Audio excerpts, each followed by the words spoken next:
நான் பதவி விலகப் போகிறேனா? அதுக்கு வேறு வேலை பார்க்கலாம். மதுரையில் கொந்தளித்த நயினார் நாகேந்திரன்.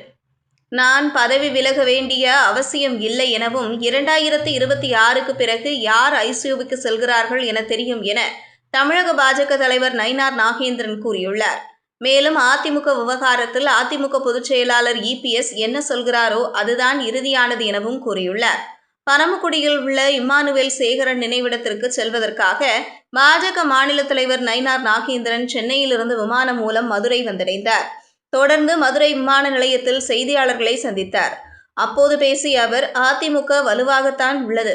அண்ணன் எடப்பாடி பழனிசாமி சென்ற இடமெல்லாம் ஆரவாரம் கொடுக்கிறார்கள், ஆதரவு கொடுக்கிறார்கள். அவர் பொறாமையிலேயே சொல்கிறார்கள். அவர்கள் என்னத்தை சொல்கிறார்கள்?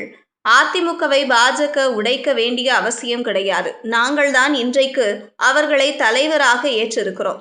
அதிமுகவிலிருந்து நீக்கப்பட்ட செங்கோட்டையன் மத்திய அமைச்சரை சந்திப்பதற்கு துணிச்சல் தேவையில்லை. அதிமுகவிலிருந்து நீக்கப்பட்ட செங்கோட்டையன் உள்துறை அமைச்சரை சந்தித்ததாக சொல்லியிருக்கிறார்.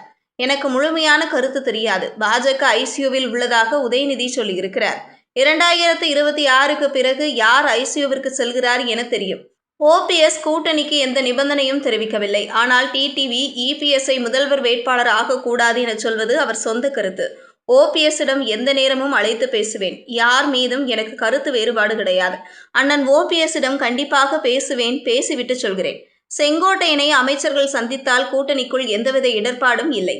உள்துறை அமைச்சர் இங்கு வந்து சந்தித்தால்தான் அப்படி பேச வேண்டும்.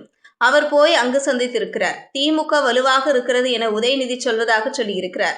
அண்ணாமலை திமுக வலுவாக இருப்பதாக சொல்லவில்லை.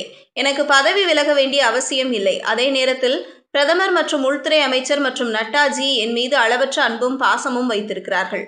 கங்கை கொண்ட சோழபுரத்தில் பேசும்போது கூட நயினார் நாகேந்திரன் மீது பாசம் வைத்திருப்பதாக சொல்லியிருக்கிறார்கள். உள்துறை அமைச்சர் என் வீட்டிற்கு வந்து நலம் விசாரித்திருக்கிறார். இப்படி இருக்கும்போது நான் பதவி விலக வேண்டிய அவசியம் இல்லை.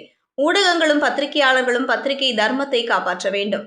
தனியார் நாளிதழுக்கு என்னுடைய வருத்தத்தை தெரிவித்துக் கொள்கிறேன். இதற்கு வேறு ஏதாவது தொழில் செய்யலாம். இப்படி எழுதுவதற்கு பதிலாக குடும்ப ரீதியாக அவர்கள் ஏதாவது தொழில் செய்யலாம். இதற்கு மேலும் காட்டமாக எனக்கு பேச தெரியாது. நானும் இதுபோன்று தேவையில்லாத விமர்சனம் செய்ய வேண்டாம் என்று கேட்டுக்கொள்கிறேன். அதிமுக கூட்டணி கட்சி பிளவு குறித்து அதிமுக பொதுச் செயலாளர் இபிஎஸ் என்ன சொல்கிறாரோ அதுதான். அங்கு பிளவு என்பது கிடையாது என்றார்.